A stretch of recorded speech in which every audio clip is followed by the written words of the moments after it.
going on, everybody? Welcome to episode 1159 of FloWrestling Radio live from Austin, Texas. Special edition FRL coming at you on a Tuesday. To the right, JD Raider. To the left, Andrew Spencer Spay. And to the left, the side piece, John Kozak is here. And joining us, the man of the hour, the man of the weekend, your friend and mine, Chael P. Sonnen. There he is. Chael, how you doing? Still famous, still rich. Every day is a good day. It's kind of hard to answer that question when somebody asks me, like, every day in my life is a good day. Well, that is great to hear. And it was great seeing you and hearing you on the mic on Saturday for Real American Freestyle. So the call out, and then you get on, what was that, a red eye situation to Vegas to go beat up Craig Jones? How did that all work? I was on the grind. And by the way, I owe that whole thing to you for making that match. And I'm very grateful. It was a really awesome event. It is strange. I mean, I will put it to they've only done two shows. This is their second show. Like, if you go to a WWE, there's things that happen that involve the crowd. The Rock, but everybody knows the chant. He's been doing it for 20 years. Just for example, Craig had these guys eating out of his hand, man. They knew when to cheer. They knew when not to. Gabby Garcia's got this thing. They got this special DJ in there where they got like this club feel. It was one of the great events that I've ever even seen, let alone been part of. I mean, it was a special energy, and that's very hard to relay. You kind of have to be there, but it was awesome, man. Yeah. What were your thoughts on just the overall, the competition, you versus Craig, that you come out, you get a takedown, you throw him to his back, and then, weird, intricate sort of submission, the buggy choke. Just talk me through that. Well, it's very embarrassing. Like, it doesn't change if you're 48 or if you're 28. If you're out there competing, you're trying to win. But you do have different wins. Like, getting a few minutes is a win. Let me explain. When I was still an active professional athlete doing this twice a day, I took on Craig Jones. I had just beat the two-time Abu Dhabi gold medalist. Like 20 minutes before, I had just beat him. I'm wrestling very well. Craig tapped me out 3 times in 44 seconds. Mm-hmm. He had a submission. He knew I was stuck. He let it go. He didn't want to hurt me. Went to something else. He got to the third one. I'm like, that's enough. Like, you need to advance and be done with me. So in some regards, I made it about that same amount of time, but it is very hard to explain to you how good he is at whatever that is. Whatever that is, I worked my whole life to be able to get on top in a situation like that, and he's very comfortable on the bottom. And there is some things there that conceptually, if I could go back, I don't think I would have done my things much different. I still think position is a very important thing, but I was in side control, guys. If you want to talk about this buggy choke, it's called side control because you're in control. I have nothing to worry about. For 20 years, you have nothing to worry about if you're in side control. The other guy can do nothing. And he puts his choke on, and it was so peaceful. It, like a guillotine choke can hurt a little bit. A rear naked choke, there's a little bit of a panic that you go through, largely because of how you got to that position to start with. But this was so peaceful. And as you go out, it's not like in the movies where a guy hits you over the head and throws you in the back of the van and drives you to New Mexico. It's not like that when you're out. I was there the entire time. I could hear Big John say, Craig, he's out. I remember thinking in my mind, wow, I just went out. That's amazing that John saw that so quickly. What a great referee. Like, all of these things are going on in your head, and then the world comes back. And when the world comes back to you and that oxygen comes in, now you get a little lost on how much time has gone by. How long have I been out? What's happened here? I've had a surgery before where they put you under. They have you count down from 10, the medicine kicks in, and you come back to, and what's happened? And it's been a couple of hours. So there's this weird time lapse thing. I've never been passed out before, and I don't know if you've ever passed out before. It is a very surreal experience. Yeah. Well, I gotta say, I commend you for making the walk, for accepting on short notice, no preparation, no camp, no nothing. You roll up into his sport. They never come over to our sport. We always got to go over there for whatever reason. And it seems like the wrestlers just always say yes.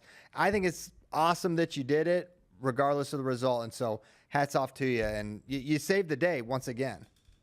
Well, I appreciate that. I really did think I'd get some minutes. I was with Jason Nolf the night before. Jason competed at the Real American Freestyle. And so I asked Nolf, I said, hey, there's one spot that if he goes to, I'm going to be lost. It's a newer part of the sport. The sport is now largely attacking below the waist.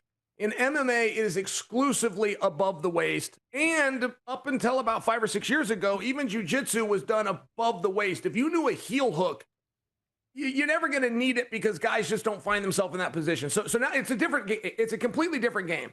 And anyway, I'm working with Nolf, and I said, here's the spot I'm worried about. And I know, and everything in jiu-jitsu, when you find the answer, it's a very easy answer where you're like, oh, I should have known that. But you don't know. You have to be told. So we're in his hotel room, and we're working on a couple of positions. And I thought there was an opportunity to beat Craig. First off, he's got a slant in this. He calls it the pit. But if I could use that like a cage and I could put his head against that with his body down, it's going to really immobilize him. And largely jiu-jitsu was built around the idea of no breaks. If you cause a break, you really disturb the action. So when it became 3 5-minute rounds, I thought I'm going to beat this guy. There's a way to beat this guy, and it's going to be dull, but I got to stick to this plan, but there's a way to beat this guy. It is hard to explain what he feels like. He doesn't use strength. He doesn't use speed. He's very methodical. He's very, very good. And that part doesn't shame me. I must tell you, It's hard to put an opponent over, but I feel different towards Craig. I feel that Craig is in this spot and that I had a large piece to do with that. We were the ones that were promoting him and had discovered him. Whether he feels that way or not, I feel that way. I'm very proud of Craig, but it wasn't going to change the fact that I wanted to beat him and didn't. Awesome. Well, it was cool that it happened, and want to go back to Saturday night. Real American Freestyle. We're going to talk about that some, obviously. Just Christian, can I ask you something? Yeah. Are you sure you're saying spay correctly? Are you sure it's not spy? It's spelled spy. I've always thought it was spy. It's actually spay. I did the same thing, but it's spay. You know, you're not the only person. I got called everything from spy and spee and everything in between growing up. So if you'd like to refer to me as spy, I would not take offense to it, Chael. Yeah. It has like a cool tone to it. You know, it kind of like implies an operative. It feels better if it was spy. I must tell you. I might think about maybe changing it then. Yeah, he could be a double agent. He could be I could have been a spy the whole time. He could be a Russian asset. We'll never know. Talk to me about Real American Freestyle. What it was like being there, the action. You know, there was some great wrestling, and you're a huge wrestling fan. So what was it like being involved with that event?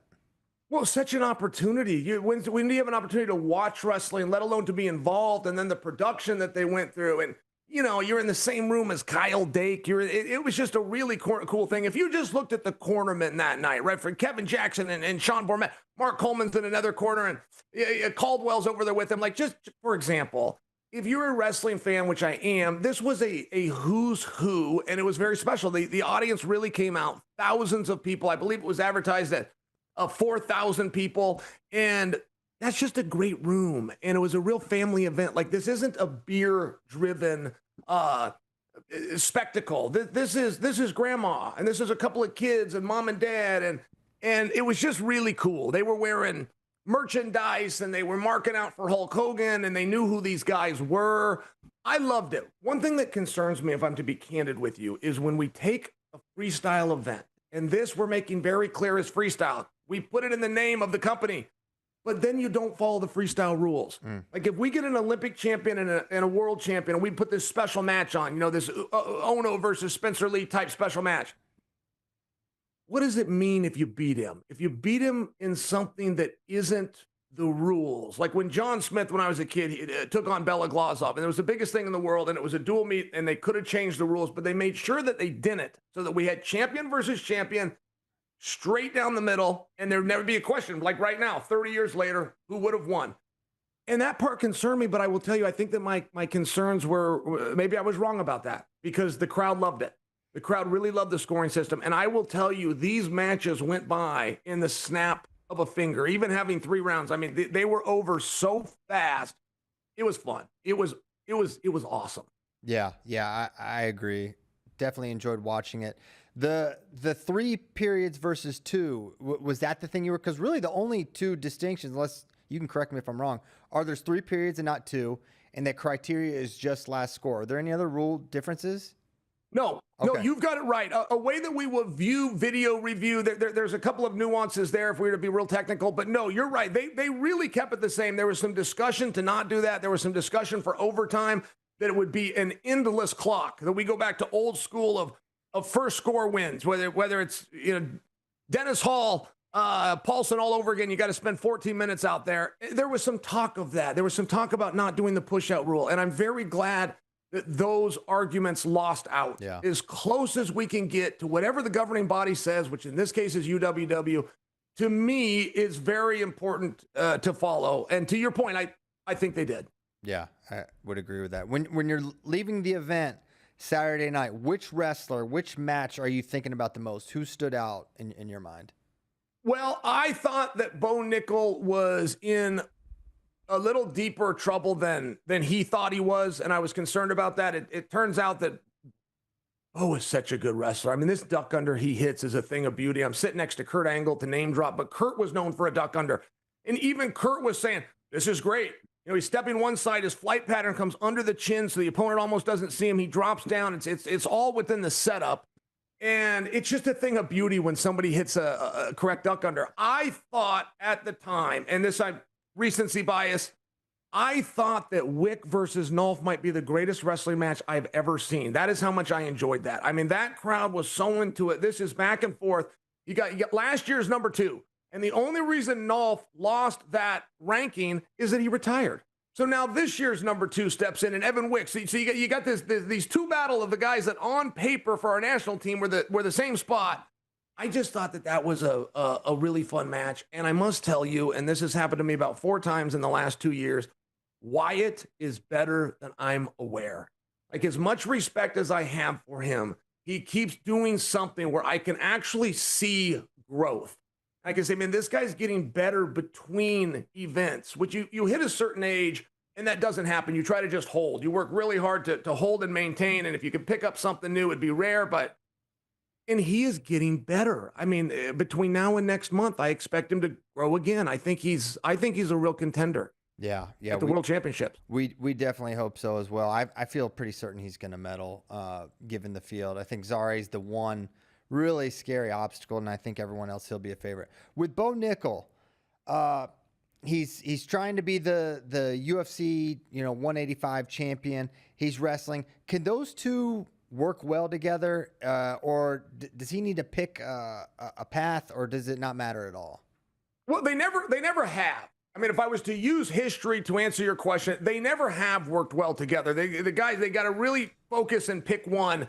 And I'm not sure why that is, because, one thing that wrestlers fail to do when they get into MMA is to keep that wrestling tool sharp. You'll have a guy that comes in as a national champion, but where his skills have regressed to, I mean, it's a distant memory from that national champion. So if you can stay sharp and still be the absolute best wrestler while doing MMA, at least in theory, you could see some real opportunity there. And I think that the way Bo trains is in that state college room, and he is doing those practices, and he is still listening to what Chael and Cody and Casey say. That's my understanding of it. Yeah. And I thought it showed well. Listen, this Cardenas is the first time that I met him. First off, he's an extremely handsome young man. Secondly, he's not as big as you think. Like, he is not cutting a ton of weight to make this weight, which I think is very helpful. I don't think anything retires somebody from this sport or MMA more than that scale. They get tired of the lifestyle. They get tired of having to make weight. And I'll just share with you that as upset as he was, as deflated as his balloon was backstage after that match, I thought it was really encouraging signs. Like, this is a guy that wants to win. He is not satisfied with this result. He was embarrassed. He was angry. It motivated him. But those are good signs. I became a very big Cardenas fan, and just seeing his attitude, I could tell, man, there's something special with this guy. Yeah, he's tough for sure. Hey, what about Yanni? Has Yanni ever taken on Gomez that you're aware of? Yeah, Gomez beat him in folk style. Yanni's senior year, he beat him. Really? Yeah. Where was that? The Southern Scuffle? No. Or where did they met? It was a dual meet event early in the year. It might have been a November dual meet in 22, 23. Yanni or Gomez threw him to his back, I'm pretty sure, or re-attacked him or something, and Yanni couldn't come back. It was an early score. This is all ringing a bell. Yeah, this is all ringing a bell now that you're saying that. I think he got his backs and maybe even got 4 of them. Yeah, he blew the match open. I remember this now. I just thought Gomez looked great, and I understand that wasn't opponent-wise, somebody that he wasn't going to look great against. But I just thought he did look great. I thought his explosiveness was there. His speed was there. I watched him backstage. I watched him cutting weight. He is a tremendous athlete. I mean, he looks like a former 25-pounder that can wrestle and scramble better than most 45-pounders. And I think the idea of him and Yanni is very fun, I must tell you. Yeah. And you know, there were a couple of MMA guys. You had Palmer, you had Caldwell. Do you feel like more generally it's going the elite wrestlers are going to face elite wrestlers, or do you see them taking on this more cross sport type of bouts? Do you have any insight there? My personal opinion is that we're just going to have top wrestlers versus wrestlers. Every now and then, if you were to do something fun, bring one of these guys back. And don't forget, Lance Palmer's from Ohio. Like, they were so excited to see him. There was a little bit on that match. He was number 2. Gomez was number 2. They're both Big Ten, different eras. Let's put them together. I feel that worked, but I don't know that Caldwell and Real would have been put together if the World Championships were not in 1 month. I think that was meant, you know, for Real, let's go through some motions. Let's have something safe. And I don't know that moving forward, we're going to see a lot of that. I'm not against it, and I think that it was fun, but I also think that perhaps the enjoyment of pure wrestling when it's done right. Yeah. I think maybe they were lost on that. Hey, it needs something else. And that's not a bad theory to have. I just think we all found out if you let people know when wrestling is, you build it up, you produce it in the right way, it by itself is very special. I mean, that was my big take. You see what Kyle Dake did? Yeah. Kyle Dake took out the national champion that to win that national championship beat a world champion. I think Keegan's got 2 world golds, by the way, but he beats a world champion. He beats this year's world team member in Haynes. Like Dean Hamnedy, you can say he's young all you want. He is awesome. Kyle Dake's picking him up and throwing him just because. Kyle Dake is so unafraid of this match and what's going to happen that he's going to stand up in a high crotch to his feet and hit a back arch just so the crowd could go crazy. You know how good you have to be to play with Dean Hamnedy? I thought it was awesome. I thought in those regards to put these guys and to showcase these guys, but I hope that's what the audience saw. I hope they didn't just see like some pro wrestling and they're looking for attention and they're cutting promos and doing angles. That's a part of it, but that was such a small part. There was some very good technical wrestling done by some very good technical wrestlers. Yeah, yeah. My son, I feel, is a good barometer because he's like not a psycho like me, but he likes wrestling and he's a kid. And he was into it. He liked he was laughing a lot because there's a lot of, you know, there's antics and sort of a WWE kind of angle bend to it, although the wrestling is pure. He really liked it. He thought it was awesome. He liked the belt angle. So I think the audience, that's what I was the audience, and so was my son. So that was our impression. And on the belt angle, by the way, did you think there was too many? There was too many championships. Did you think that there was too many weight classes? In the future, I don't think a belt will always be involved. If it is, and that means every match is a championship match. I'm just saying that could you complete the night and have the same production if it was a trophy, if it was a medal? Does a belt have to be involved? I don't think so, but I think belts, it should be a component of every card, but maybe not every match on every card, maybe, you know. But I took it more as like, man, they put a belt on Bo Nickel. That means I don't think that happens if he's not committed to doing more of these, right? He said he was, too. Yeah. I mean, I know guys sometimes just say things, but I don't think we ever thought we were going to get him out there in the very first place. So when he says he's going to come and do a few of these a year, I believed him. Now, are you going to really wrestle Tito Ortiz, or were you just trying to do anything to get him off the stage? It's a very strange situation I have found myself in. There gets to be an age where putting a singlet on is weird, where we're trying to get a guy down and get him to the ground, where it's weird. And I don't know what that is with Tito. I got to tell you, that's very one way. Like, I don't feel that way towards Tito. I feel that he's somebody from the past, and we built some memories together. And while I don't overly like him, he has this genuine disdain for me. And it's just weird. And it's like, okay, Tito, if we are going to do this, we at least need to agree as gentlemen that we're going to bury it here. We're not going to go another 30 years despising one another. But I don't know if he knew what he was getting into. It's like, Tito, if I get on top one time, this match is going to be done. There is zero chance between now and whenever it is that you will learn to stop I was on the national team for Greco-Roman. I can gut wrench Tito Ortiz whenever I want. He will gut wrench me never. So I only bring that up that I'm not sure with what credentials he would be coming into that match. If they're introducing him, I'm not sure what they would say in terms of wrestling. And I just felt like, hey, Tito, I could save you a lot and help you. Let's just go in the back room politely. We'll call it a workout. But let me show you what you're asking for. I love it. Okay. But Christian, I know I didn't answer your question, but I don't know how to. I mean, he asked me and I said yes. So if they call us on that, I'm gonna have to put the singlet on and wrestle him down to the ground. I mean, I don't really have a choice at this point, but I do not want to wrestle Tito, if that answers your question directly.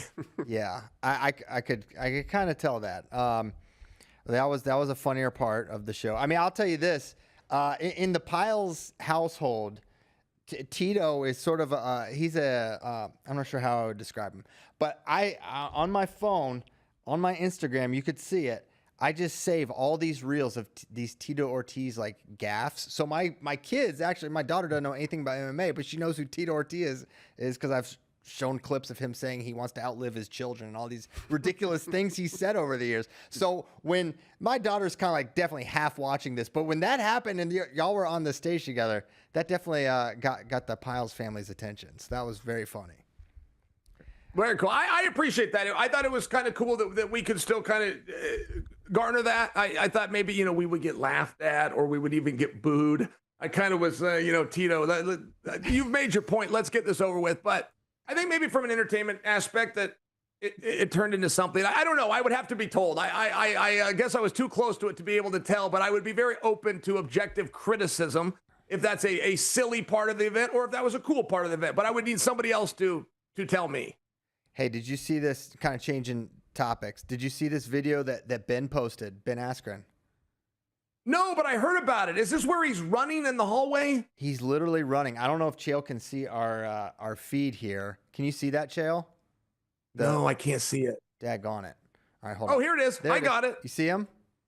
Yeah. Oh, this is in the hospital. I don't know. I don't know if it's a doctor's office or a hospital. Look at him. He's jogging. Yeah, he moves well. Isn't that nice to see Ben up jogging? Can you believe He's an amazing that? guy, man. What an inspiration. And I don't know if we've spoken or had you on the show since Ben's medical, his double lung transplant, but just anything you want to say about as you've been following, Ben and as he continues to be kind of a very inspirational figure. Well, I will just say that I don't think that he has ever really known what he means to this community. He was really overwhelmed with the support that he got, specifically from the wrestling community. There was some MMA and some others, but specifically wrestling. And it surprised me that surprised him. I didn't know that he didn't know that we all look at him with reverence, that we don't all admire him, that when he was hurt, we were all hurt. When his family was hurting, we were all hurting. And it surprised me, and it was very nice to at least even through this horrible situation. If one thing that gets produced is he gets to feel the appreciation, I thought that was kind of a special thing. Yeah, absolutely. So that was cool. We know we get a lot of questions about Ben and how he's doing, but I mean he's an open book, man. You just follow him on Instagram or Twitter. He's giving you a lot of great updates. So all right, now you said Ben, he's coaching the youth. It took my mind to youth wrestling. It takes my mind to the U20. So if you were done there, I don't want to move off the Ben Askren topic, but I did watch the U20s. I thought that PJ Duke had to work harder than perhaps he thought he was going to have to, but I think that's a good thing. I think that's a very good thing that he had a 2-0 match. I think it's a very good thing that he's tied up 4-4 with 10 seconds left and has to find a way to win. I think some of those situations might even be harder than he finds at the Senior World Championships, and I think it's very cool that he's doing this whole process and has put himself in a position where he could bring honor to the country 3 times in one summer. What did you make of the U20s? Yeah, I thought it was a great thing for him to go and be tested, and if you enter the U20 World Championships, it's a really hard tournament to win. I don't care if you drop our number ones that are senior level guys, you put them in that tournament, it's tougher than a lot of the brackets they enter. So if you emerge from that as the champion, it's a senior level status on its own. I thought he looked good. I think there is a significant step up in competition coming with the senior, particularly at his weight class, not just because it's seniors, because not all weights are the same. 70 is really, really deep, and he's going to have to beat a lot of different types of wrestlers and very credentialed guys. I think of the world teamers, though he's garnering so much attention, I think if you're looking at the deck, it's the most stacked against PJ of maybe any wrestler we're sending there, because the weight is just that good. It's not about PJ, it's about the weight. Now, why, when I was going through the brackets last night in the seeding, why did I not see Sidakov with a seed? Is it because he's not going, or he just didn't do the process to earn the seed? Just didn't do the process. There's a lot of really good wrestlers that are unseeded in this. He only wrestled Euros. He didn't wrestle at the Olympics or anything really much last year, so he just hadn't earned many rankings points enough to get seeded. There's a few. And he won the Euros this year. He in your mind is the guy to beat still? He did not win the Euros. He lost to Valia from Albania. Very close. I still think that Sidakov is my pick and probably the favorite on paper. He's never entered a world or Olympic championships and not left with the gold medal. And so until he goes to one of those and doesn't win, he's going to be my pick.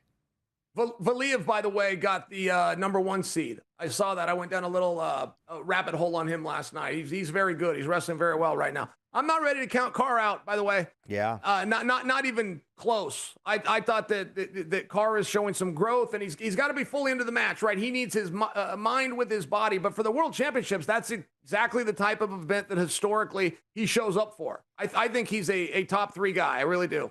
Yeah, I can't wait for him. I mean, Jax Force is another guy. I feel like of the high schoolers, his deck is a little more favorable. It's top heavy with guys like Aguyev and Abakarov, but they're definitely post prime wrestlers for where they're at in their career. So I think it looks promising for someone like Jax. And are they doing the women, the Greco, and the freestyle are all together, right? So when I see this weekend in September 16th, I mean, it's a whole week. I'm having such a difficult time finding information on our Greco team. You were talking about Forrester, and I was talking about PJ Duke, but there's a third high schooler on the world team, and that's Rainey. Yes. And I feel like people are missing that. You know, we don't just have 2 high schoolers that made a world team. We got 3 right now. It has never been a time in this country, at least through my lifetime, where we've had such youth that are such a thorn on the senior level. Yeah. Can you imagine when you were in high school? I mean, can you put that in perspective? Just what a foreign concept that would be, not just for you. You were an elite high school wrestler, but for the others, your peers. Yeah, no, I would love to. There was nothing like this happen when I was coming through school. My same year, but one of the elite guys was named Isaac Wood. He was one of these blue chippers. He could get a full ride anywhere. That's Oscar Wood's little brother. He was the double Fargo champion, but before that, he was the double cadet national champion. So, you know, he's got 4 stop signs, and he's still got a year of eligibility left, of which, by the way, he ended up doubling up again. Had to come from behind in his opening match. Had a kid from West Virginia named Vertus Jones. And Isaac ran him down after he was down by 8 points. But just to share with you, I mean, he was so incredibly elite, and he entered the U.S. Open.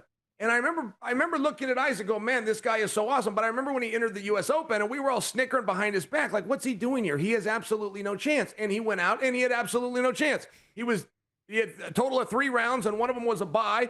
He lost the other 2 matches, front side, backside, exactly like should happen to a high school kid that goes to the Open. So when you ask about my time, we had nobody that could step up on that level. Not in freestyle, not in Greco-Roman. If I was to be quite literal, all through the 90s, we only had one guy that did make a national team. It was Brandon Paulson, and it was in Greco-Roman in 92, or 93 rather. And I just share, like, it was a really foreign concept, and now it's the norm. Now you're getting these guys that are in the high school room training for the senior nationals. They're training for the world team trials, and they're training in the same room as 9 and 10-year-olds and 11-year-olds on their first day. That's awesome. That is such a cool thing. I grew up through a club, and we very much had that. We had 3 Olympians in the room doing the same practice that I was doing, which was to say, if it was your very first day and you're learning the summer start, so we all did the same workout. There was no beginner's practice or intermediate. One room, one practice, every day, 3 guys on the Olympic team. And that was normal. I took it for granted. But now as I look back, I go, gosh, that's awesome. But to have a fellow wrestler that's 15, 16, 17, 18, training to make the world team and having a legitimate shot to do it, it's incredible. It's incredible. I can't relate. I've never seen anything like it. Yeah, certainly not. And I want also, while we were talking about U20s, your guy, Justin Rademacher, how proud are you to see what he's been able to accomplish? Well, it's tremendous. Willie did a piece on him, and, Willie really studies that age group. He said that Rademacher is going to be in the finals of the NCAA next year. Yeah. He didn't say who he was going to knock off or what side. There wasn't details, but he said he will make the finals. And then if he's good enough to win it, and I thought that was very encouraging to see Rademacher. And don't forget, Rademacher is a one-time Oregon State champion. Now, there's a lot to it, and there's some things that happen, but he's a one-time Oregon State champion. He goes from that 2.5 years later. He's the best guy in the world. The guys that were beating him in the state tournament aren't even making starting lineups in college, and Rademacher's making the team, and he's winning the gold medal. Like, that is just incredible growth. I think that he and all of his coaches and Chris Pendleton, I think they have a lot of pride in that. He's got a very bright future. I don't disagree with the concept that he's going to be a national finalist. Yeah, I don't either. What indication did you have? Because he's from West Lynn, like you. Did you have any indication, like, hey man, he's kind of an untapped, unpolished diamond, or are you just as surprised as the rest of the country? Well, I'm very proud. It's hard to say surprised. Even the years that he didn't win, he was a one-time champion, but even the years he didn't win it was very strange. Like, I'll just take it back to his junior year. I was his coach, and I could guarantee you, he will be on the stand in Fargo. I guarantee this is an all-American, right? Any way you want to do the bracket, he will place. I can't guarantee you he's going to win the Oregon State tournament. Like, he found himself in just one of these weird situations. And he ended up going down in the semifinals. And then he got to Fargo, and he got 4th place. And it was one of these things where we always knew this guy has the potential to be world-class, and he wanted it. And he took some big risks. He was not from West Lynn. He was from a city called Standy.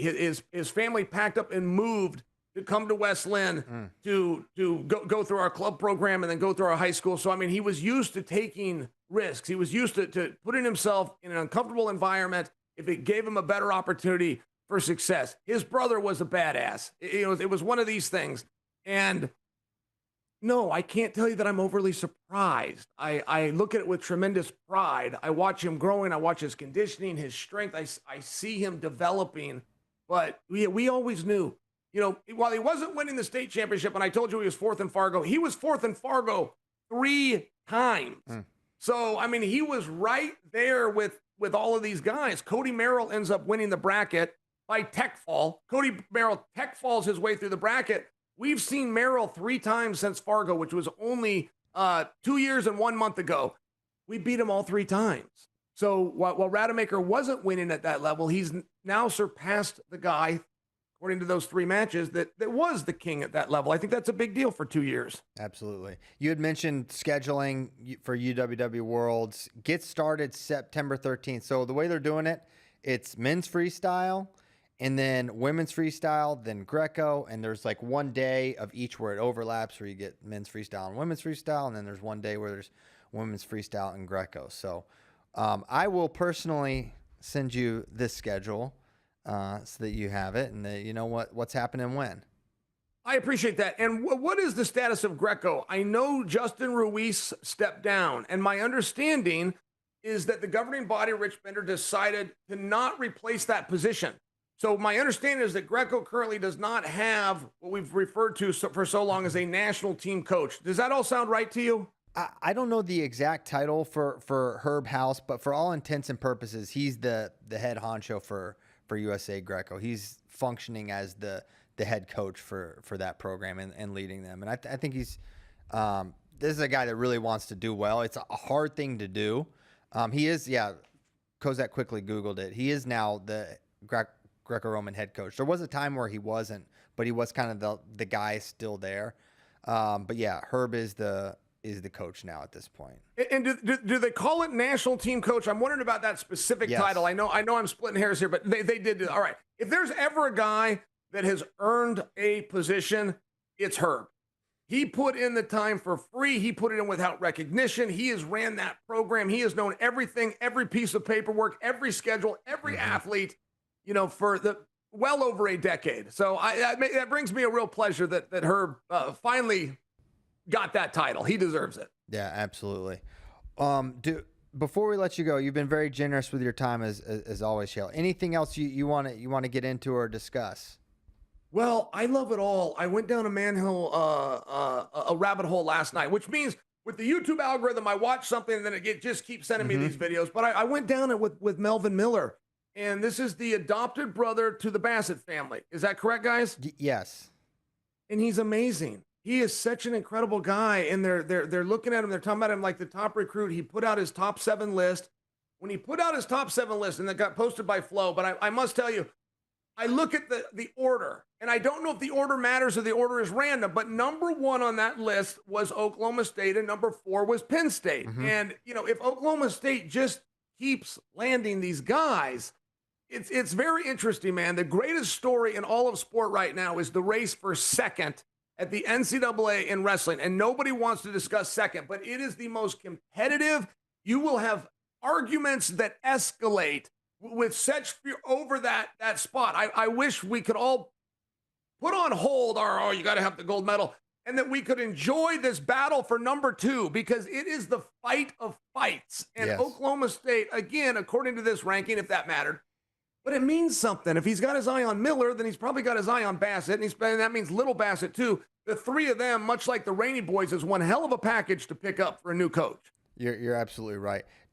Could you foresee Oklahoma State or any team running down Chael? There is a way. There is a way, and a lot of it hedges on Fukundo. But if you go work the math out, and Fukundo can get the edge, and I think that Fukundo's a top 2 guy, even if that means he's number 2 in the Penn State room. I feel like that wrestle-off could be for the national championship.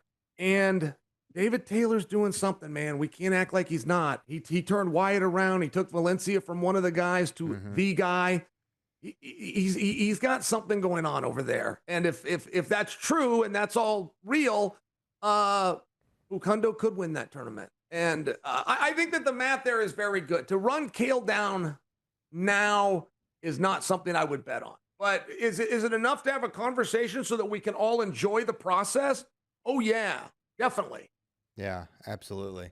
Well, the season is going to be here before you know it. What's next for you, Chael? What's on your docket? You got some UFC events coming up? And real fast, who's the guy at heavyweight? I look at that as Fast Twitch bracket, but there's definitely some other guys. Is Fast Twitch at 240 pounds, which is what he weighs as of 9 a.m. this morning, he weighs 240 pounds. Is that big enough? When he starts training at that level, and he starts running the stadium stairs, and he starts doing all these things that burn calories and make your body shrink, let's call him 234. Is 234 a big enough man for somebody of Fast Twitch's caliber to win the national tournament now in this field at heavyweight? I think the answer is yes, because if you look at this field, it's a lot of guys that are in his situation. Number 2, Isaac Trumbull was a former 97-pounder. Number 3, Younger Bastida wrestled AJ at 197. He was at 197. Tay Gadali was a 97-pounder. Ben Keeter, the number 1, and Nick Feldman, the number 1 thing that people ask about them was like, are they big enough? So if you look at this top 6, it's all guys that are probably under, maybe Younger's gotten over or Trumbull, but they're all on the smaller side, or all guys that spent time at 197. So I think so. I think he will be big enough. I don't know if he's going to win. I think he's probably my pick, but I don't think he's going to lose because he's not big enough to do it. All right. And you know that rumor, just to wrap it up, I just spoke to him. I don't know if I'm bringing you news or not, but it's his choice. He's not being forced to go to heavyweight. So he can come in at a later date and say, I want to go back to 97. But now I feel like maybe he's too big for 97. You do a 3-day tournament, you got all those weigh-ins. You know, we can argue if 240 is big enough for heavyweight, but I think we can agree a lean 240 is too big for 97. Yeah. So, you know, I don't know that it's a choice at this point as much as he might think it is. I mean, that's a lot of body, and I'd like to see him stay there. I have hopes for him, at 97 kilograms in 2028 and beyond. I don't love him down at 97. I love him at heavyweight. I'm very excited for that. I like it too. Hey, by the way, yeah. Well, sorry to cut you off. What is the rumor on Bo Bassett, by the way? He is all anyone ever talked about, and now I don't know where he's going. I don't know where he's hedging. What do you got there for scoop?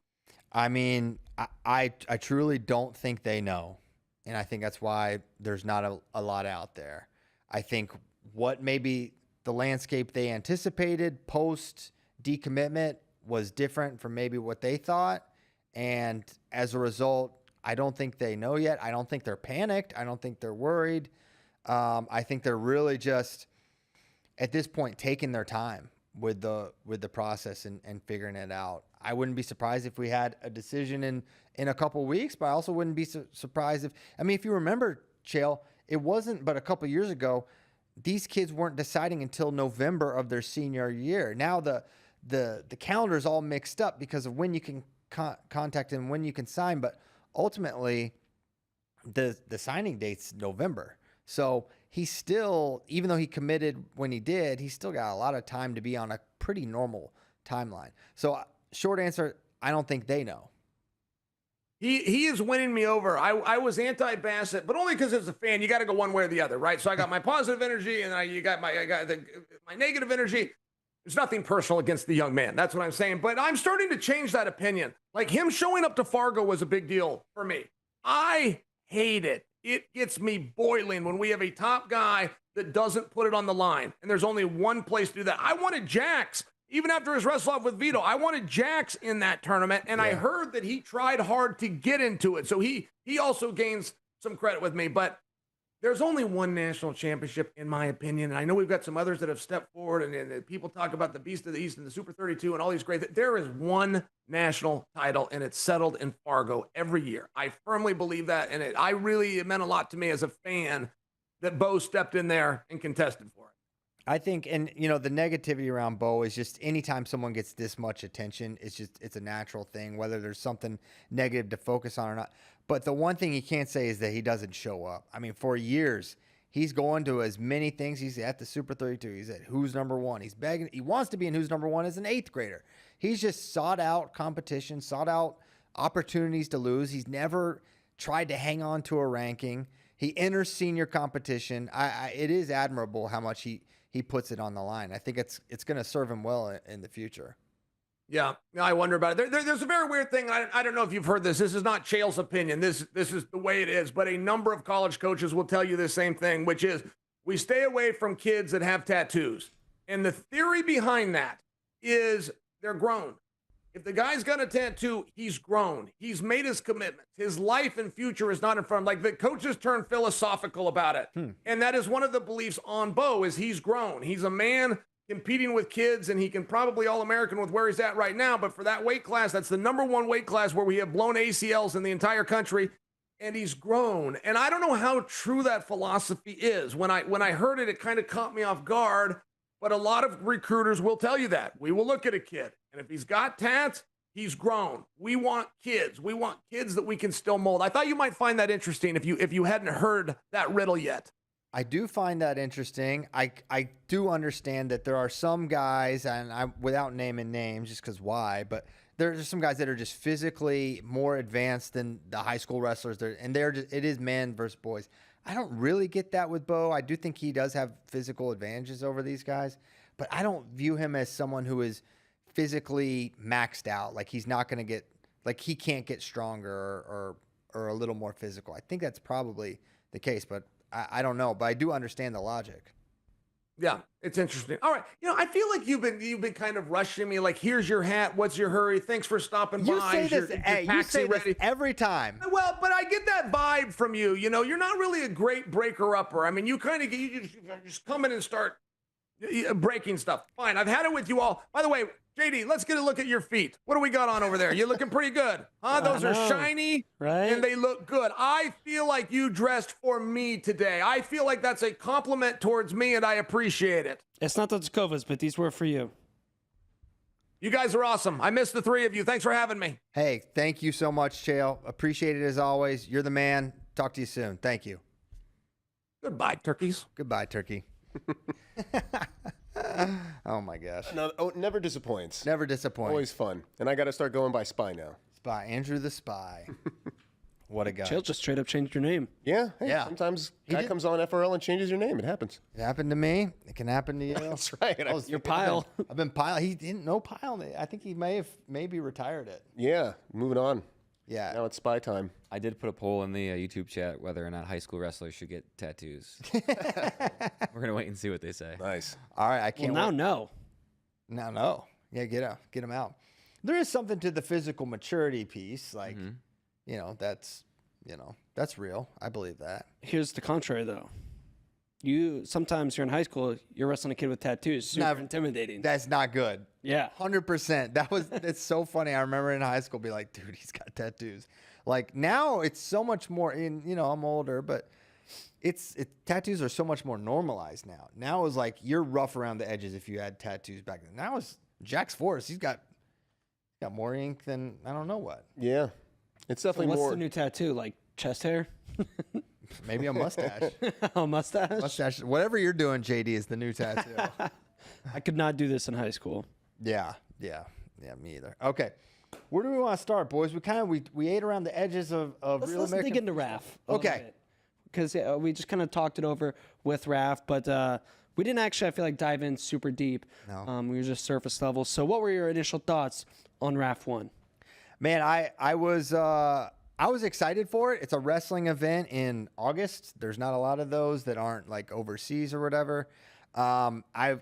The name of the game is entertainment. I found myself entertained. I thought there was a lot of really good wrestling there. I thought they did a really good job. It was long, but it didn't feel as long as it was. Maybe it could be tightened up, 3 hours and whatever, but man, I really enjoyed it. I just working here, I know how hard that kind of stuff is to do and set up and like have it look like that, and how hard not just the people look at production and the production was good, but just getting everyone there and the walkouts. There's just a lot more intricacies than I think people realize sometimes. I thought they did a really nice job. There, as with anything, you can nitpick all you want, but they're doing something really, really hard. They're paying wrestlers. There's serious investment into this. The big question is, can they either A, build a bigger wrestling fan base than already exists, or B, can the wrestling community support something that's really paying wrestlers a lot? And are the eyeballs there in venue? Are the eyeballs there online? Are the question. But man, I liked it. I like where I felt like, and we talked about this on the show before, like we see what it is. Where is it going? And I felt like that's what we didn't know. And watching it, I feel like, oh, okay, I see where they're going. They wanted Austin Gomez and Real to win so that they could set up the things down the line, which is very much more in the UFC, WWE realm.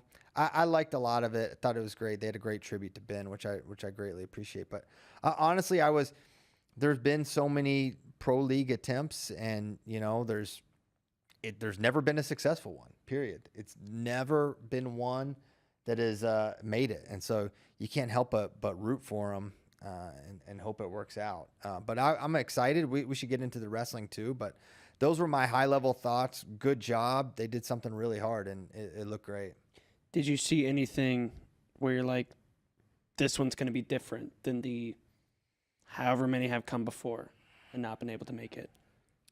Because to me, that's the question. Yeah.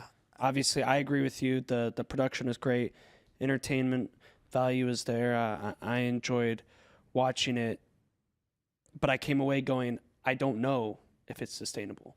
Yeah, but that's where, like, man, I'm not a business person. I don't know. I don't know what their metrics are. What are they trying to drive? They have this beer dynamic. Because if they, I don't even want to get into the hypotheticals. The point is, I guess I'm trying to make is like we don't really understand like what are they trying to actually do. They're obviously at the end of it make money, but how they're measuring themselves is what I don't really know. Sure. You know what I mean? I don't know if I'm articulating that right or not, but Yeah, it's not like we're opening up the books and saying, okay, here's their profit and losses. because that's our number one thing. People act like they know what we're doing and how things work here, and like I got this guy. Well, you guys have this many, so you have 1 million subscribers. It's like they think they understand. I get annoyed when people act like they understand like how it works here. Right. So I'm now for me to sit here and act like, oh, I know how they're doing it and it can't be going well or it is going. I don't know. I do know it's expensive, but that doesn't mean it's bad or wrong or doomed to fail. But I'm gonna root for it. Right. No, I think you nailed it. Just, it's August. There's live wrestling. We're wrestling nerds, so that's fun. And they absolutely pulled something off that is very, very difficult to do, which is a live event. And for that to be their first go at it, I think some credit for Chael for kind of being the glue that held that whole broadcast together. He was amazing. Yeah, he really, man. That's what I was thinking this whole weekend. Part of me felt bad. I was like, man, if his week, I mean, he sounded like he loved it, but the Craig Jones thing and like calling him and him doing it, and it's like, man, he's got this crazy weekend, this RAF thing, and then he's going to fight Craig, but because he was really the glue for that entire broadcast. Yeah. Going up on the stage, doing the interviews, I don't know if he was color or play-by-play, which he was, but yeah, he was awesome. Yeah. And then, I thought it was interesting the way they brought the UFC, WWE dynamic in there. And, my personal preferences probably lean more towards, watching repechage matches at World Championships, but maybe that doesn't bring in more fans. We know it doesn't. Yeah, we've seen those. So, but, those are the matchups that I get excited for. But if they're trying something a little different and try and bring more eyeballs, that's a good thing. Well, different is necessary in some ways. Yeah. Mm-hmm.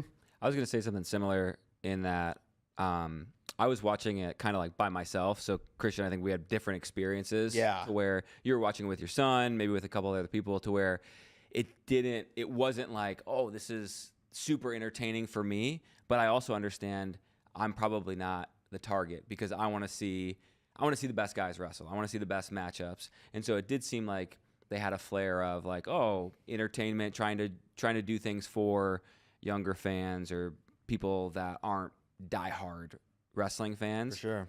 So I get that. It does seem like there's maybe what's a little bit different.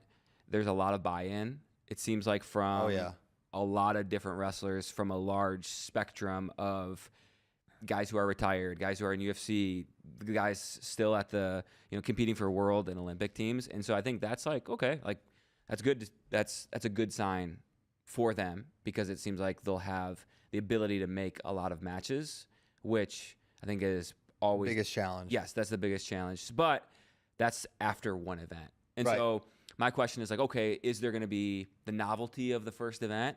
And is that going to wear off? Or will it only build from here? And it seems like they have good momentum to build. So it seems like good start. And then, what's next? Yeah, absolutely. All right. That was cool. Want to get into the wrestling a little bit? That's just what I was going to say. Let's dig into the wrestling. Let's start with, I think it was probably my favorite match of the night. Our boy, I know. Jason. Dang it. I told you. I know. You. And you kind of brushed Wick off. I said, la. I said, I know Jason is one of the all-time greats in NCAA wrestling. He beat Jordan Burroughs literally just a year and a half ago, but there's a big difference between training to make the world team and training jiu-jitsu and wrestling. Everything you said it was. Yeah. And it showed because it's exactly how you would lose if you were really good at wrestling but haven't been training at the highest level for 18 months. Because Jason's shot, Wick's reattack timing was unreal. That was really good. And then Jason got tired, He did get tired. right? Which I don't It's think never we've ever- happened? Exactly. But that's what happens when you aren't like getting wrestling tired day in and day out. I mean, think about that's why. I mean, if you ever wanted like an example of like, hey, let me show. This is why we train kids. Like Jason has 10-0'd this guy twice, and he's doing a lot of things really well. But it's hard. You can't just turn on that wrestling switch. I think you could do that in jiu-jitsu, like Craig. Like, how much is this guy training, right? But for Jason and a high-level competitor, Evan Wick was in Final X.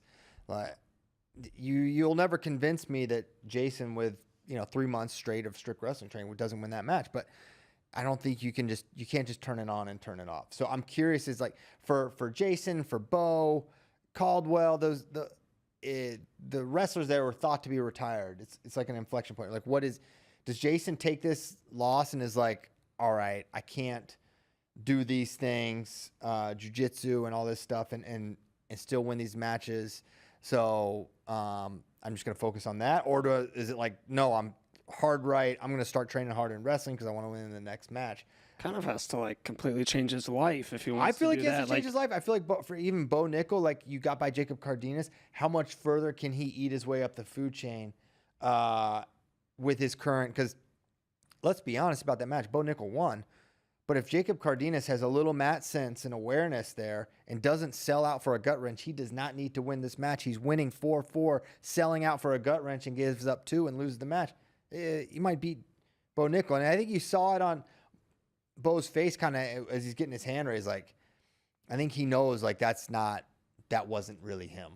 Like that wasn't his best. And those guys all feel that. So what does he do out of that? And because Jacob Cardenas is great, but I would presume they're going to try to get him better competition, right? Do they go overseas? Do they bring in?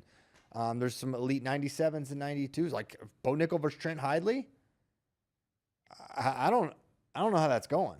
Yeah, right. After watching that, yeah, so that's what I mean. Like, well, what do you really want? Do you want to be the RAF champion, or so for those wrestlers? But then you have guys like Austin and Yanni, and I know I'm like kind of taking it on a tangent, but like Austin, Yanni, Kyle Dake, like you can see the path where it can go for them. They can make some really, really cool matchups.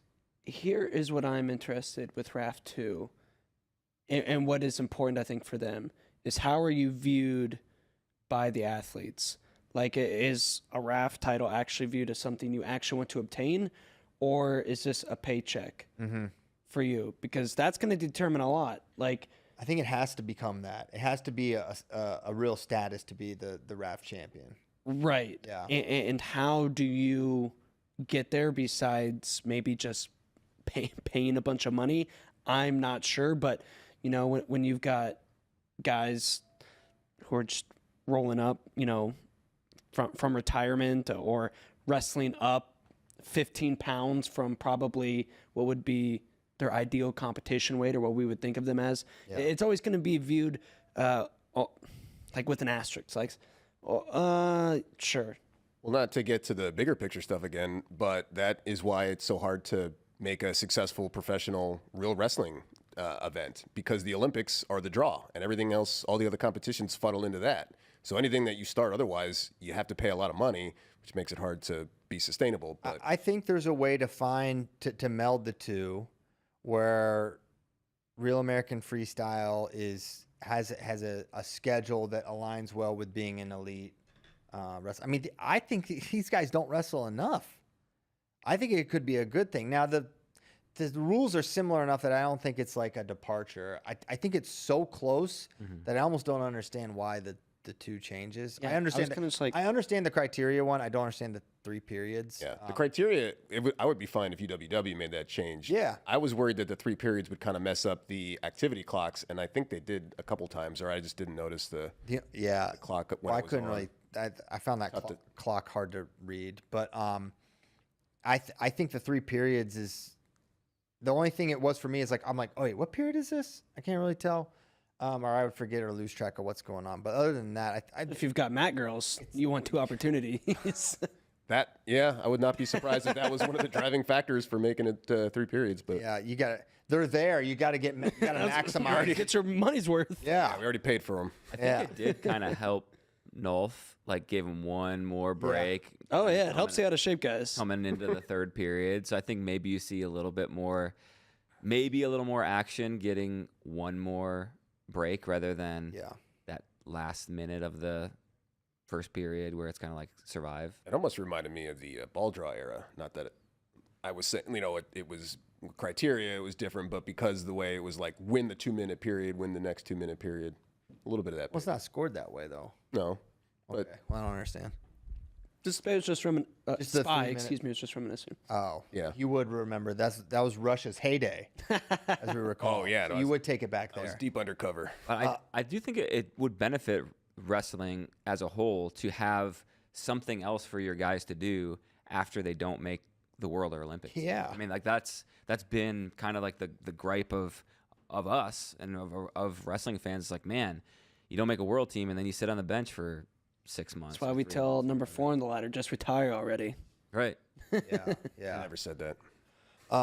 I think so I think the things can run in tandem. I think an event like this, or I think an organization like this could become a status enough that it's a draw. I think the financial component is going to be important because at present, many of these wrestlers, the best wrestlers in America, are trained to be or paid good money to be training partners. So it's tough to break that cycle and pay them to actually wrestle because most of their matches they don't get paid to do, right? So I think there's definitely something there. Trying to think the other matches I wanted to think about. Didn't like Yanni Bajrang. Yanni had the move of the night with that re-attack. It was teleportational. I thought he would win. He'd already beat this guy once. Let's face the facts. Yanni looked awesome at Final X until he didn't. And one match, I thought he would look good, and I'm not surprised. And I think him wrestling more is a good thing. I think Vito should wrestle more too. I think that was one conclusion they kind of drew. Of course, Yanni needs to be healthy. It seems like he is, which is great. Shout out Nathan Tomasello too.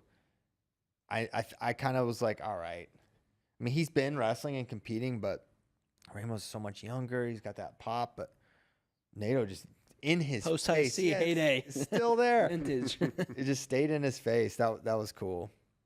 I actually thought maybe the move of the night was Nolf's, where he had Wick up like on top of him and then tried for the 4. I was worried he hurt him. He is so reckless. Jason is fearless, man. He is a fearless person. Yeah. Did they call that backflip too? Oh yeah, you knew. And it's funny. We're watching. They're all cheering for him, and I forget who it was. It's either Katie or Caleb, and they just go because he's about to lose. They just go do something crazy, and he immediately does a backflip. It was so. It's like they were mind melding with him. They're like, he just put that vibe out. What did you think about our world teamers, Real Woods and Wyatt Hendricks? I'll be honest, I was kind of worried. Yeah. I don't like Darian Caldwell scoring 3 points on our rep. If you tell me that was Real just engaging with the fun of the event, Darian Caldwell has not wrestled freestyle in 5 years, and before that, he had not wrestled freestyle in like 8 years. So Darian is the man. Love DC. He's, for me, still one of the big what ifs in wrestling. If he doesn't hurt his shoulder, doesn't go roller skating. Yes, that's when he hurt it. The dang rollerblades. If he doesn't do that, and then freestyle is more of an attractive thing when he graduated, which it wasn't really, and MMA was amazing opportunity for him. I always wonder what he would do. But Real is at the height of his powers. Real looked a lot bigger. I just didn't like that he scored. I feel like we should be 10-0ing there. I feel like Wyatt should be 10-0ing Mustafa Elders. I thought some of his shots looked a little sharp. Could be Wyatt is just caught up in the moment. He's always going to be a little crazier than necessary, but it's just part of the magic. But not the performance I was hoping for, but it maybe is me just being just a nervous person. I thought Wyatt was kind of taking it easy. You think? I think at the end of, I think it was the end of the first period, he could have put the match away, and he just kind of stayed waiting for the period to come to an end. Yeah. Real, Austin, and Wyatt all got opponents that were frankly not at that level. No. They're not training. It was almost like they knew, and maybe they were trying to get as much mat time and time on the camera or whatever. Not that they were, throwing anything or doing anything, not trying to win. But I don't know. I would not take too much away from either of those 3 matches. Okay. I'm kind of with you, Christian, where I definitely don't come away from Real's match feeling better. Wyatt, kind of whatever. Austin, whatever. I feel the same. He killed him. What else could he do? Exactly. There's no scenario why I feel better about after their performance. Like, yeah, not better. I would never be like, wow, Real's coming because he. Exactly. So there's no scenario where I'm immediately like, I feel better. It could only be stock down. Yes, and it might have taken a little hit, but again, I kind of want to know how Real viewed this. Yes. Was this, I really want to put on my best show, or is this, hey, I'm in the middle, or not in the middle because Worlds is in 2 weeks, but. They're about to go to Germany. Right, like I'm not quite peak yet. I'm coming down to weight. This is basically practice for me. This is. Instead of going to practice and doing a match with whoever he would wrestle in the Michigan room, this is what I'm going to do. Like, is that how we viewed it? I don't know. Maybe then I'd feel a little different. But yeah, I don't love it. But then I also remind myself, this dude was almost not on this team, and then pulled it out. And part of his thing is just winning and grit, and not necessarily pretty all the time. Sometimes, like think about in college when he would get up big and then wouldn't be able to put a match away, but very rarely did he lose. It could just, I don't feel much worse. Okay. Really. Good. What else happened? Sarah won. That wasn't a surprise. Holly Holm. How did we feel about Holly? That was just crazy. I'm not like, I'm more wrestling than MMA. I follow MMA, obviously, and I know who she was. She knocked out Ronda Rousey. I know she's like famous. I was watching with my friend, and he's like kind of not a big wrestling fan. He goes, "Oh my gosh, what?" He started freaking out. I was like, I guess this is a massive deal. Like, I didn't really fully understand that, but for Holly to come out and do that, like, forget that it was Holly Holm versus I forget the name, but just that she has no reason to do that other than to like save the event and help the event. I think that is really an awesome thing. Right. Yeah. Nothing to prove. She's not friends with Izzy. She's probably not really doing that. Absolutely. Which is so good on her. Helping save the event and get that woman a match. That was cool. No, I'm excited to see what they do next. I think the Holly Holm thing is a good example for like what I was talking about, to where it's like I see her come out, I was like, oh, okay, like it's Holly Holm, like this is different, and is it not like, wow, I really want to watch Holly Holm wrestle, but again, like I'm not the target audience because I'm not looking for I'm the one looking for a hardcore like match with people that are the best in the world. So, but it's like I get the novelty of it and the entertainment factor where it's like, oh, okay, cool, surprise. Yeah. Here's maybe another question in terms of broad scope of pro wrestling league. Can a pro wrestling league be successful if it's not like what Kozak mentioned, where it is your top 4 guys in the world vying for that belt? Can it be, and again, it goes back to what is successful, but if it is always maybe one of the top people in this league, but something like this where you get some retired guys, some good college guys, but it's never the best in the world always trying to be going for that belt. I don't think it needs to be the best in the best. You don't need Tazudinov and Sadulayev here for this to have success. It needs to be, I would say it's probably important, at least in the beginning, maybe forever, like to be America-centric. Like you need a lot of Americans, people, that's just who people know. The foreigners, there's very, very few that anyone even knows their names, right? Yeah. I think it's got to build, right? It has to get, like you have to see progress made where like the matches are getting better. And that's like, you look at early UFC where it was just a spectacle. It was just like a freak show of people beating each other up, bare knuckle, people losing their teeth. Like it was like, what the heck is this? So I was like, oh, this catches my attention. I want to keep watching. And then as the UFC grew, there began to be the best people in the world were drawn to it because it was the place to be. It was the place to fight, and they were whatever. That was where the attraction was. And so I think it has to build. It can't just stay at the level that it's at. Yeah, right now. It seems clear that that's the intent. Right, and exactly. Yeah. So cool. All right, let's shift. We're doing world's weights, one preview per show. We're getting down to kind of the nitty gritty. 92. Y'all are about to leave, so 92 kilograms. Hey, before we get all into that, can I interrupt you real quickly to talk about our friends at Athlete PS? Let's do. Getting to the top of the podium is tough, and staying on top is even tougher. The Nike Inflect 3s, which are not what I'm pointing at, has been the most popular shoe in college wrestling, but after years in the lab, the all-new Nike Inflect 4s, which I am pointing at, are available now, lightweight, durable, and with a match-ready feel. This first time you lace them up, the best shoe in the game is now even better. Out in 8 colors. Get them. Go to athleteps.com right after this episode. Order yourself a pair. I know we joked about how I'm going to make that beachwear now, but I just recently saw Danny Carey, the best drummer in music history, says he wears them when he plays drums. Oh, really? Yeah, he's the drummer for Tool. one of the greatest rock bands in world history. Really? And yeah, he says he used to do Chuck T's. The singer was a wrestler. Yeah, Maynard Keenan wrestled in Michigan. His dad was a coach. Okay. High school coach.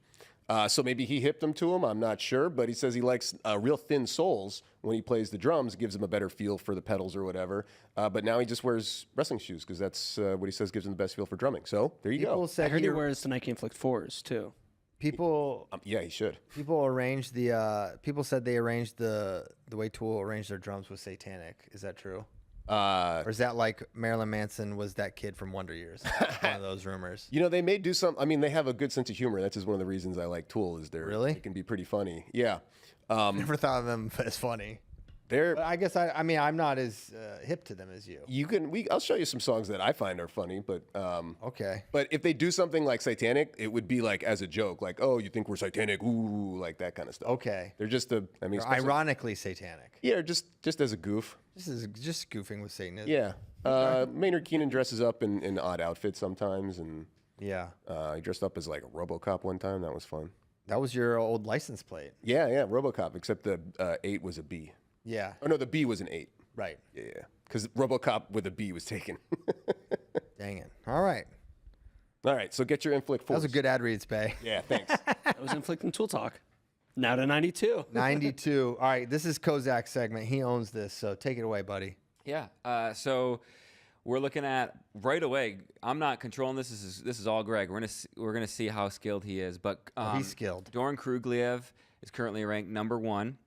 And the match he's showing you right now is against David Taylor. This is one of the craziest Worlds matches ever, where he knocks out Whammo. David early in the match. Doink. Yeah, ends up building, I believe. David did the stanky leg there. Yeah, a 5-1 lead. So this is when Krugliev was wrestling for Russia in 2018. And he's not at this level right now. But yeah, tap down is insane. When he was, I mean, this was his peak. But here he is more recently. He still has really good low level attacks, and he can pretty much take down anyone in the world. But what really makes him a tricky puzzle to solve is his leg defense. He's just really, really hard to finish on. But good news is Trent Hidley already wrestled him and hurt him for 1 minute, and got a takedown on him. Kind of blew through him at one of the ranking series events. There you can see is just so tricky once you get in on his legs. So I have him ranked number 1 in the world right now because it was an injury default. Trent Hidley's win over Krugliev. So injury default. I think he's the guy to beat. I feel like that's maybe the toughest matchup. We're going to talk about Iran's wrestler here in just a second. But Krugliev won Olympic bronze last year by beating Miles Amin. Man, Ooh. just in the slimmest of Crazy. margins. Yeah, Amin almost pulled it off. So Krugliev, he's the guy to beat for sure. You want to keep blitzing through these guys here? Yeah. All right. So I think the other gold medal contender is Iran's Amir Firouzpour. He has beaten Jacob Cardenas a handful of times. This is his match against them last year at U23 Worlds. So Firouzpour, he's won U20s. He's won U23s a couple times. Has never competed at Senior Worlds, but he has some really good wins on the senior level. You're going to see here Cardenas gets a takedown and a gut wrench in just a second. Yeah, takedown and then guts him. But then Firouzpour wrestles a lot like Christian's favorite wrestler, maybe just a little bit more athletic. That's Amir Zare. Oh, no. A lot of pressure on his feet, a lot of step outs. You're going to see... here we go. Yeah, kind of death by step out here. Breathtaking. Mm-hmm. Which, you think about the matchup, Hidley is known for underhooks, forward pressure, and that's what Firouzpour is really known for. He has a little bit more to his game than that, but he's been behind Gasimpour this whole time, so hasn't gotten a chance to really prove himself. But this is a guy who lost to Nate Jackson at the World Cup a few years ago. Okay. Lost to Osman Nurmagomedov, who Trent Hidley's beaten. So he's still young, so maybe he's going to get there, but he's not on the level of like a Hassan Yazdani or a Cameron Gassenpour. He's a tier below, and I think he's right. Trent Hidley is right in the mix with Kurugliev and with Frauspor. Here you'll see his game. He just kind of a lot of pressure. Taking out Deepak Shakur. Yeah, a lot of pressure, a lot of forward pressure. Kind of wears you down, and we'll pressure you out of bounds. So, he's got some counters too. A little more athletic. Here he is against Nurmagomedov. Okay. All right. So he's a guy. Noted. Yeah, he's a guy.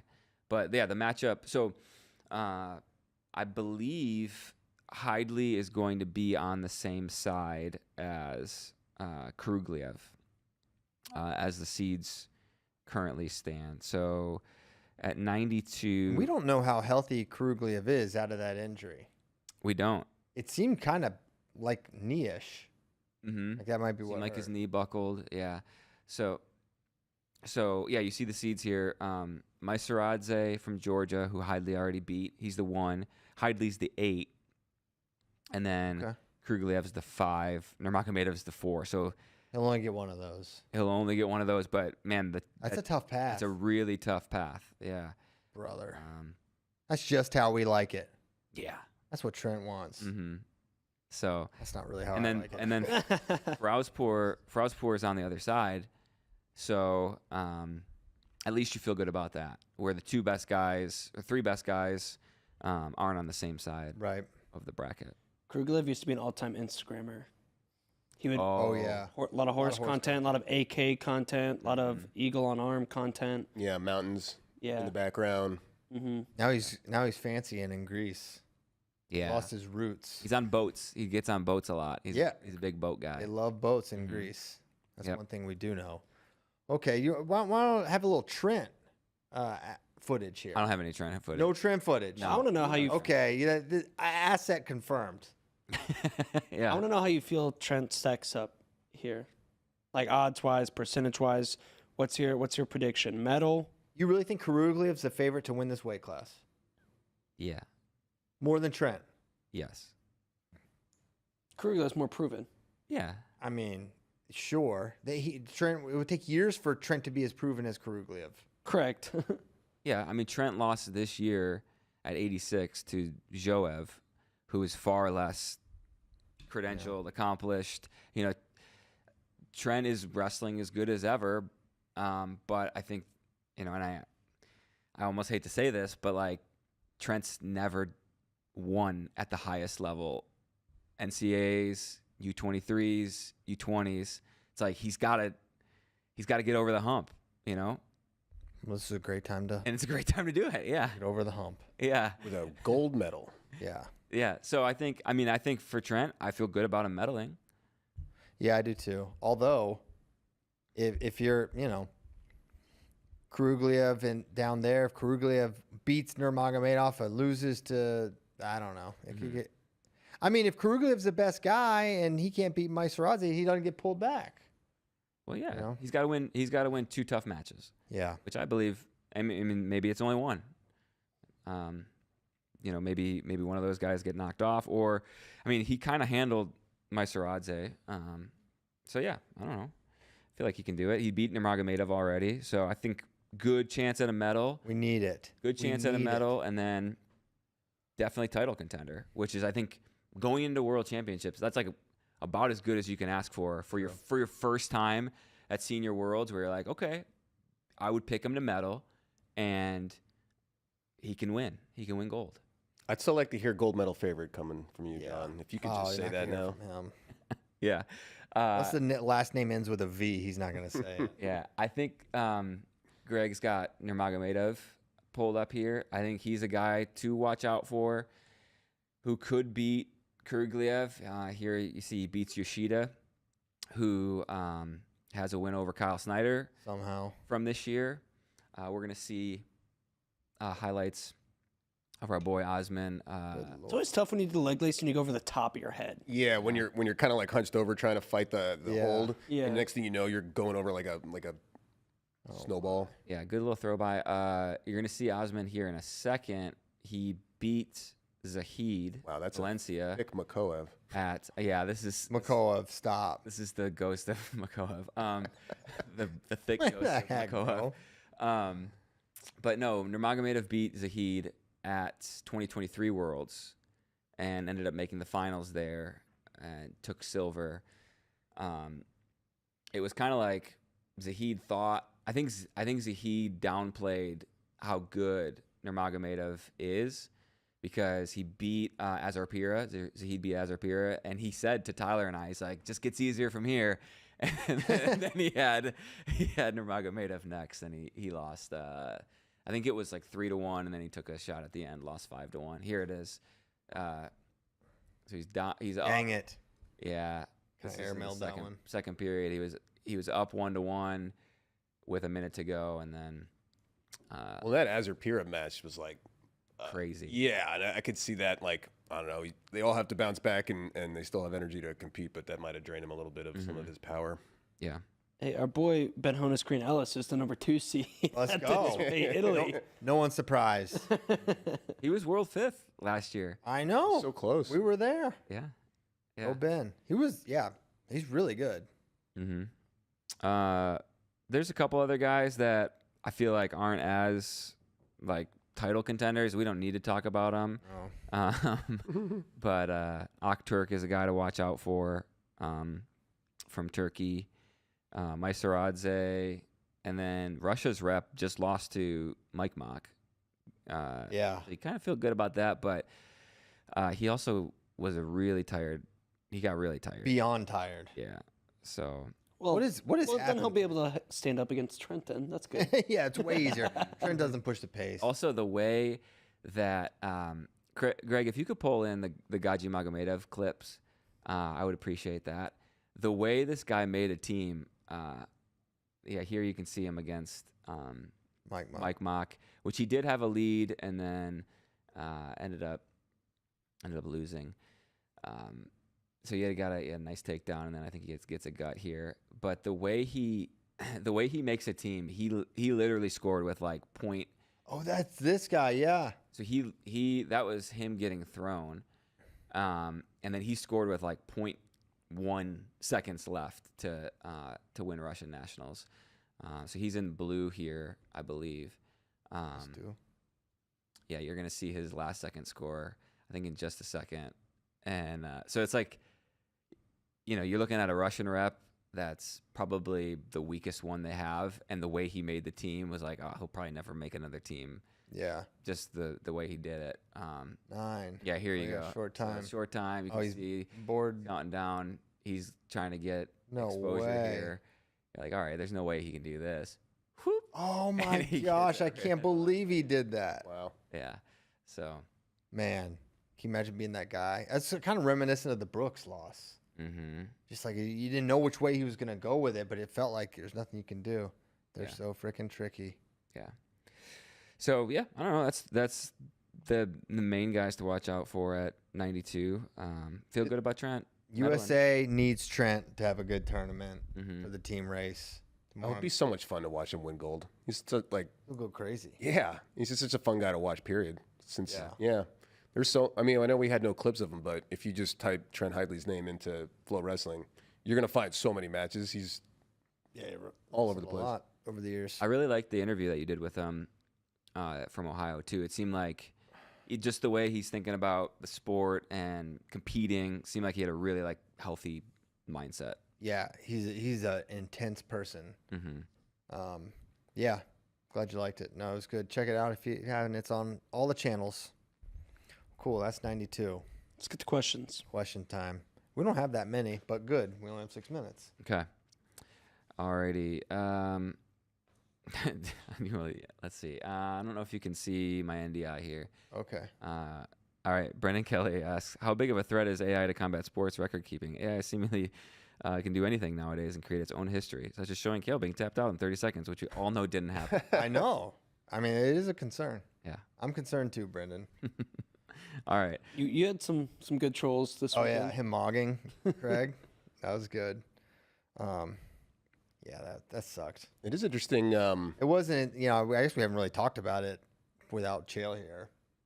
That was a kind of an insane thing to see happen. I mean, to see him just go out twice in the same move. Twice is crazy, but it's kind of like what you expect. Well, to get buggy choked twice is, I mean, it's basically like one of the most.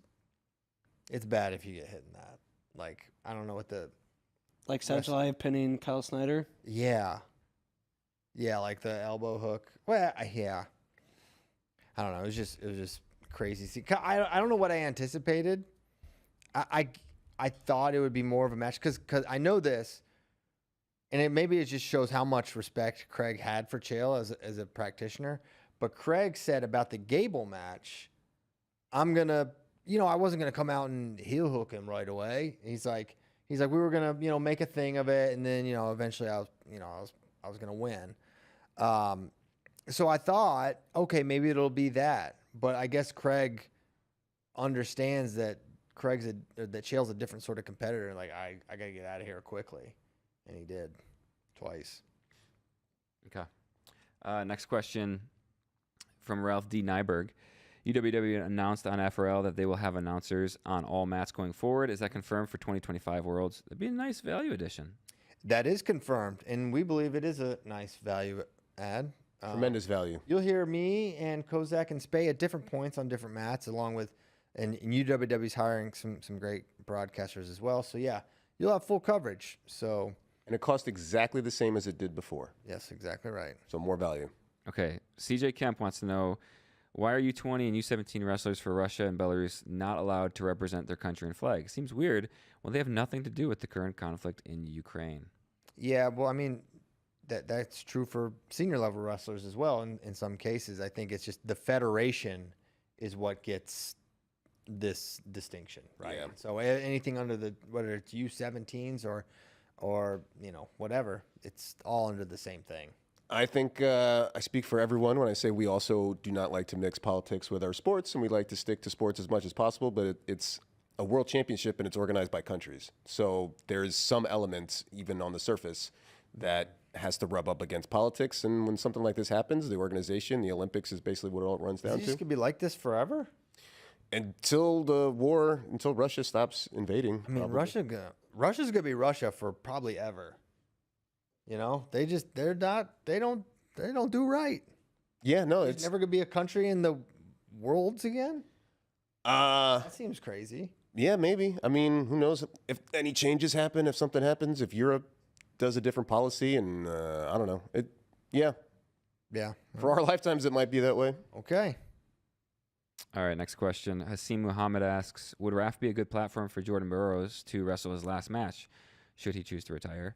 I'm thinking it's a big spectacle event. You get to prep and kind of choose your opponent, plus no risk of getting knocked out of a tournament, and you get a belt. Thoughts? Maybe. I don't think that's a bad idea. I don't know. It depends what Jordan wants. Does he want to win another world title, or does he want a good moment to retire on? And in which case, it could be this, right? This could be a good option for him. So, I'd be curious to see that. I think it'd be cool. I mean, it's one of those things like you don't get the Sarah Hildebrandt walk off much. I know she's back, but she's retired from senior level wrestling, or you don't get even the David, like that's pretty storybook. You go out winning your last match, you've kind of retired, and you come back and you beat a 2-time world champ. It's very rare you get to go out in a cool way, and it would stink if Jordan Burroughs' last moment is lost to Cody when he blows it against Kinshasa. He's like, man, that doesn't feel like the way the GOAT should go out. But you don't get to choose that sometimes. Sometimes the sport chooses it for you, and that's what makes our sport very real and very hard, and makes what he did in the past so insanely special. So I don't know. I would love it for Jordan, just as a giant Jordan Burroughs fan, for him to have that moment and for everyone to stand up. And one of the last times he wrestled in America, he got booed multiple times. I didn't like that. So, I'd like to see bring one to Nebraska or Philly and let him go out, let him beat, I don't know, let him go against Spey. The Spy is back. Yeah. I like the idea of asking that question the way at the end he said, and you get a belt. And it's like, Jordan's like, I got no belt. All right, I'll just do RAF and get a belt. Let me get a belt. He actually has multiple belts. Yeah, they get WWE does belts. Yeah. He's got belts. I can't find it on my belts. I got to do another wrestling event. Okay. Tyler Perry. Is it time for real seeding at Worlds? I think there should be a committee that decides and seeds instead of having the best in the world drawn in. So I understand this. I don't even know that I disagree, but I just feel no sympathy for these wrestlers. It's like they don't want to be seated. They don't care about it. They in UWW's, I think they've done a decent job of trying to incentivize competition so you can get a seed. But if not everyone's bought in, it's really not the incentive that you necessarily want it to be. It can be a detriment sometimes to be seated. And I also think it's careful what you wish for, because think of all the ways seeds can be manipulated or whatever. And I'm not saying anybody at UWW now would do that, but in the past there's been some stuff that has not set well with American wrestling fans. And maybe if you will allow for a seeding committee, you'd hope it all be done right, but I don't know. What I think you could do is have like kind of running rankings that are changed, and UWW does them. Maybe they have, help or whatever. And the rankings are the seeds as they get dropped into that weight class. And you're like, Zauerbek Sidikov should not be one of the 8 ranked guys. That just doesn't make sense. I'm not saying unranked. Yeah, unranked. Yes, exactly. Hey, maybe that's where AI comes in. Sure. But I think I think humans could rank this and it would be a good thing. So I guess I agree with Tyler Perry. I was about to say that's no different than seeding it. Yeah, that's how we do everything else. Yeah. That's how USA does their. Well, I don't know if that's how they did. Now they have the new thing. I don't know how that factors in. But it's like NCAAs and Southern Scuffle and the Iron Man. Yeah, I don't feel strongly about it. I don't hate it. As somebody who watches every match at Worlds, You should not have Sajalive and David Taylor wrestle the first match of a tournament. That is insane. That is not good for the sport for that to happen first. There's no scenario that can be explained as a good thing for a sport that wants to get bigger. You cannot have those two wrestle in the first match. to be honest with you, I don't think it really matters that much whether they wrestle first or in the final in terms of quote unquote growing the sport. What? I don't think more fans tune in. Like, we have all the data. Everyone tunes in more for the medal rounds. I'm saying we get no new fans if they wrestle in match 1 of the tournament or in the finals of the tournament. No new fans. Forget the new fans. You need to make being a current fan better to keep them. That's as important as anything. And having them wrestle at 2 a.m. In America, it's not good. Well, yeah. Then if you want new fans, don't put it in Europe. Well, not even that. It's just logically, for someone to even understand why are they wrestling first. And it's because they didn't wrestle at the other tournaments, and UWW wants them to wrestle more. I know why. I think you can look at tennis. Could quote unquote they're trying to grow the sport. Yeah. But I mean, tennis is similar. They have bracket tournaments and knockout, and you get to the finals, and it's up to the individual tournaments. So Wimbledon, whatever the all English tennis court, whatever it's called, they just decide what they want the seeds to be, and that's it. If you want to play in Wimbledon and win a championship at Wimbledon, you have to abide by their seeds. Fine, I like tennis now. So it's possible. You just I think right now it's tough for all the countries to agree that we're going to allow whoever to seed this based on them or based on what they think and trust that process. Let Conrad Kozak do it. Trust the process. I would sign up for that. We didn't talk about how that Iranian news station just flat out ripped my article. We didn't. All right, now's your chance. Go off, King. Iranian student news. I know what you did. I know you copied my article. I saw it. You need to make amends. Or else. Dang. That's it. Or else we'll see you in Tehran. We'll see you in they just copied and pasted. Copy and pasted. Straight ripoff. With no credit. Even if they said nothing. Kozak wrote this, it's like kind of like, it's not really how it works. But you know what? They're just like, oh, this is great. Someone already wrote this for me. Let me post this. Which article did they rip off? 65 kilogram preview. They just took your preview? Yeah, they just took my preview. That's hilarious. This is my preview. They only copied 4 paragraphs, but it was like they just made the preview shorter. And And they just ran it through Google Translate or whatever, and then now it says Farsi. Yeah. Perfect. I was Work reading smarter, not harder. Yeah, I was reading. I'm like, man, this sounds like super familiar. This sounds really close to mine. I'm like, wait, this is. They didn't think that you were a loyal reader of ISNA. No. Yeah, they thought they could get away with it. Wrong. Yep. All right. Anything else? Busted. Good to go? Last question from Wrestle Madness wants to know when we expect brackets for Worlds. Day before. For all of them, day before Or freestyle starts, you get all the brackets. you get all the freestyle brackets. right. And then day before women's wrestling starts, you get all the women's. Day before Greco, you get all Greco. Cool. Yep. Dude, it's coming up. Next week. About a week. We're going to be there. Yeah. Well, yeah, it's going to be fun. Okay, cool. Well, great show. Thank you guys so much for tuning in on a Tuesday afternoon. I know it's random. Are we good for Thursday, normal time? Thursday normal time. We're at this time of year where I just have to make sure that we're doing the show. So Thursday, normal time, which is 11 a.m. Eastern. We thank you guys so much for tuning in. We'll be back then. Thank you to our special guest, Chael Sonnen, for making the walk as he always does every single freaking time. For JD, Spay, and Kozak, I'm Christian Piles. Thank you, Nike Wrestling. Head to athleteps.com right now because the show's over. See ya.